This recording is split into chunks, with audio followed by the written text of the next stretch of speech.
Take a look at what happened.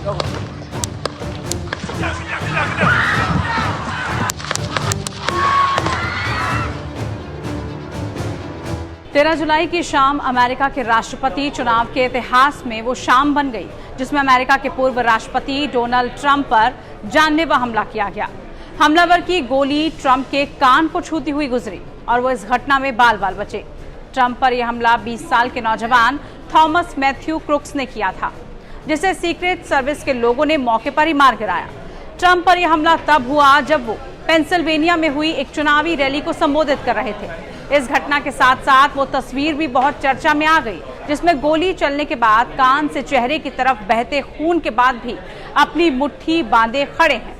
Trump पर हुए इस हमले को एक राजनीतिक साजिश माना जा रहा है और जांच एजेंसियों ने हत्या की साजिश के तहत इसकी जांच भी शुरू कर दी है। अमेरिका की संघीय जांच ब्यूरो ट्रंप पर हुए हमले की जांच कर रही है।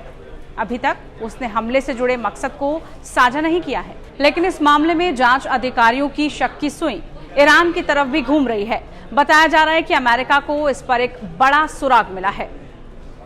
इसकी वजह भी अमेरिकी मीडिया में बताई गई है। अमेरिकी न्यूज चैनल CNN ने वो एक रिपोर्ट में ये जानकारी दी है। CNN की एक रिपोर्ट में ये कहा गया है कि अमेरिकी अधिकारियों को कुछ समय पहले यह जानकारी मिली थी कि ईरान की ओर से ट्रंप की हत्या की साजिश रची जा रही है। मीडिया रिपोर्ट्स के मुताबिक यह जानकारी मिलने के बाद ही अमेरिका सीक्रेट सर्विस ने ट्रंप के आसपास सुरक्षा को बढ़ा दी थी। रिपोर्ट के मुताबिक ईरानी साजिश का अलर्ट कुछ हफ्ते पहले ही मिला था और अधिकारियों ने इसी हिसाब से ट्रंप की सुरक्षा बढ़ाने का फैसला भी किया था। हालांकि CNN की रिपोर्ट ये भी कहती है कि इस बात का कोई संकेत नहीं मिला है कि 13 जुलाई को ट्रंप पर जिस हमलावर थॉमस मैथ्यू क्रुक्स ने हमला किया था उसके तार इस साजिश से जुड़े थे। CNN की रिपोर्ट में एक अमेरिकी राष्ट्रीय सुरक्षा अधिकारी के हवाले से कहा गया है कि सीक्रेट सर्विस और ट्रंप अभियान को 13 जुलाई की रैली से पहले खतरे के बारे में अवगत कराया गया था, जिसके बाद ट्रंप पर बढ़ते खतरे को देखते हुए सीक्रेट सर्विसेज ने पूर्व राष्ट्रपति ट्रंप की सुरक्षा को और बढ़ा दिया था। हालांकि सीक्रेट सर्विस के अधिकारियों ने ट्रंप कैंपेन को आउटडोर रैली आयोजित करने के खिलाफ बार बार चेतावनी भी दी थी। हालांकि इस रिपोर्ट में यह भी कहा जा रहा है कि ट्रंप के चुनाव अभियान ने इस बात का खुलासा नहीं किया कि उसे ईरान से जुड़े खतरे के बारे में पता था या फिर नहीं। ट्रंप कैंपेन ने एक बयान में कहा है कि हम राष्ट्रपति ट्रंप की सुरक्षा डिटेल पर टिप्पणी नहीं करते हैं। सभी सवाल यूनाइटेड स्टेट्स सीक्रेट सर्विस के पास होने चाहिए।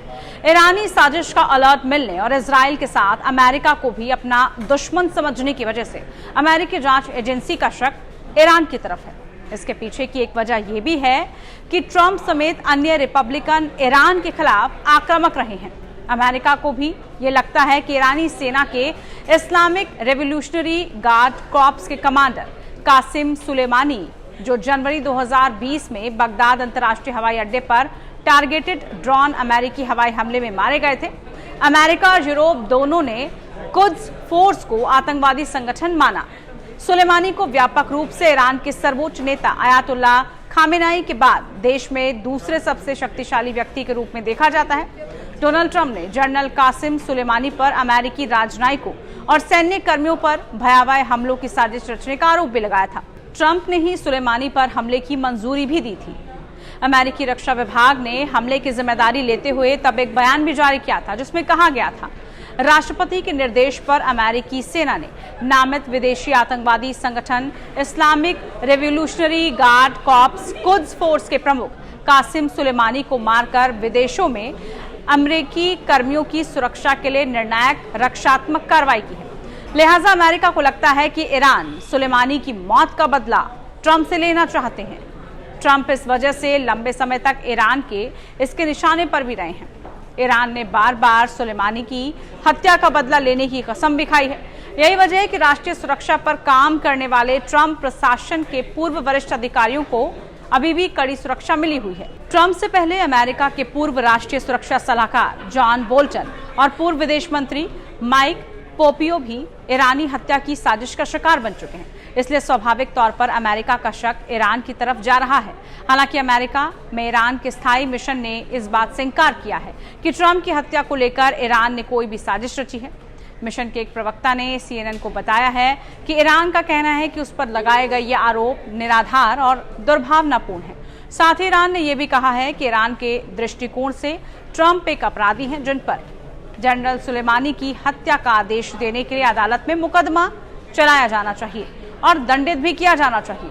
ईरान ने उसे न्याय दिलाने के लिए कानूनी रास्ता चुना है। अमेरिकी गुप्त सेवा के प्रवक्ता एंथनी ने कहा है कि एजेंसियां लगातार नए संभावित खतरे की जानकारी ले रही हैं। वो किसी भी बड़े खतरे को लेकर अभी भी कुछ नहीं कह सकते। ट्रंप की हत्या की साजिश के मामले में व्हाइट हाउस राष्ट्रीय सुरक्षा परिषद के प्रवक्ता एंड्रियन वॉटसन ने कहा है कि अमेरिकी सुरक्षा अधिकारी सालों से ट्रंप प्रशासन के पूर्व अधिकारियों के खिलाफ ईरानी खतरों पर नजर रख रहे थे। फिलहाल FBI पूरे मामले की जांच कर रही है, लेकिन ट्रंप का उल्लेख करते हुए ईरानी सोशल मीडिया अकाउंट से आने वाले संदेशों की उल्लेखनीय वृद्धि ने अधिकारियों के बीच सुरक्षा चिंताओं को और ज्यादा बढ़ा दिया है।